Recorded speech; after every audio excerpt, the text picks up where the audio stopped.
चलिए स्टार्ट करते हैं क्वेश्चन नंबर 11 के साथ।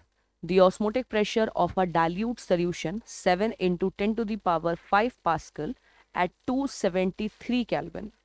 The osmotic pressure of the same solution at 283 Kelvin is. तो हमें ऑस्मोटिक प्रेशर के बारे में पूछा जा रहा है यहाँ पे।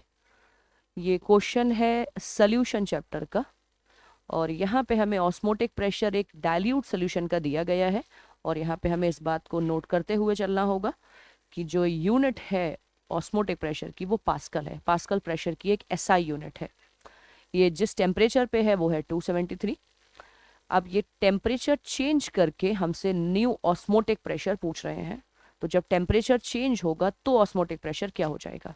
तो चलिए देखते हैं। ऑस्मोटिक प्रेशर को हम डिनोट करते हैं पाई से। इसका फॉर्मूला होता है CRT, C for concentration, R for gas constant and T for temperature. क्योंकि हमें दो अलग अलग ऑस्मोटिक प्रेशर की बात करनी है तो इसको पाई 1 मान लेंगे और टेम्परेचर को T1। कंसंट्रेशन में कोई चेंज की बात नहीं करी गई है तो उसको हम C ही रखने वाले हैं, तो पाई 1 इज इक्वल टू CRT1 हो जाएगा। इसी में अगर हम सेकेंड कंडीशन ले तो सेकेंड कंडीशन के लिए पाई 2 इक्वल टू CRT2 हो जाएगा, जो ये टेम्परेचर T2 पे होगा। तो यहाँ पे दो टेम्परेचर के लिए दो एक्सप्रेशन हम लोग ने लिख ली हैं। दोनों में ही CR की वैल्यू सेम होगी, तो आप चाहें तो यहाँ से CR की वैल्यू लेके इसमें पुट कर सकते हैं और एक अदर वे है कि हम दोनों से ही CR की वैल्यू को पता कर लेते हैं। यहाँ से CR हमें मिल जाएगा पाई 1 अपॉन T1, यहाँ से हमें CR मिल जाएगा पाई 2 अपॉन T2। क्योंकि CR इक्वल है तो फ्रॉम 1 and 2 हम लोग लिख सकते हैं फ्रॉम 1 and 2।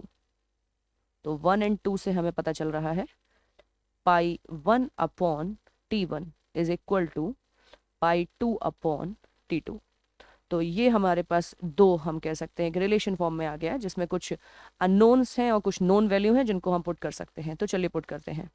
तो अभी के लिए मैं जो ऑलरेडी दिया गया है इसे पाई 1 एज्यूम कर रही हूँ। जो टेम्परेचर दिया गया है वो T1 है। न्यू टेम्परेचर को T2 लेते हैं और जो प्रेशर आने वाला है वो होगा पाई 2।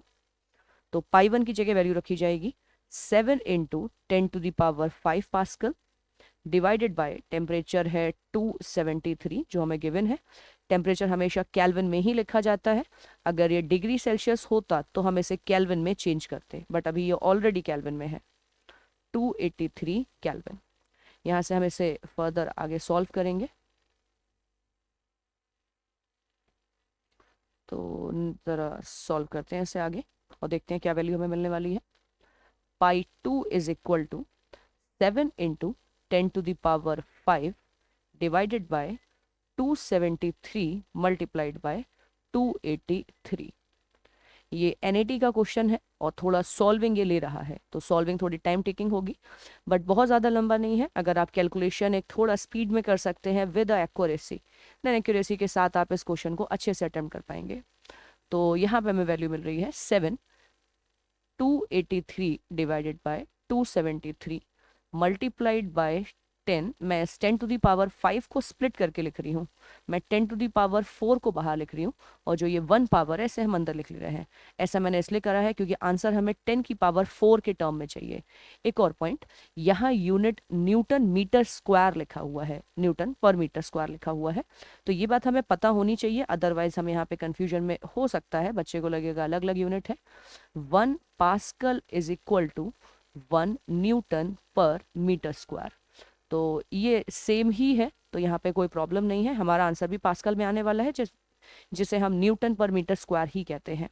तो इसे अगर हम सॉल्व करेंगे तो हमें वैल्यू मिलने वाली है पाई 2 इज इक्वल टू, ये हमें पॉइंट्स में कुछ वैल्यू मिलेगी और ये वैल्यू हो जाएगी, मैं 10 को अलग रख रही हूँ उसके बाद आपको वैल्यू बता रही हूँ, 7256 multiplied by 10 into 10 to the power 4।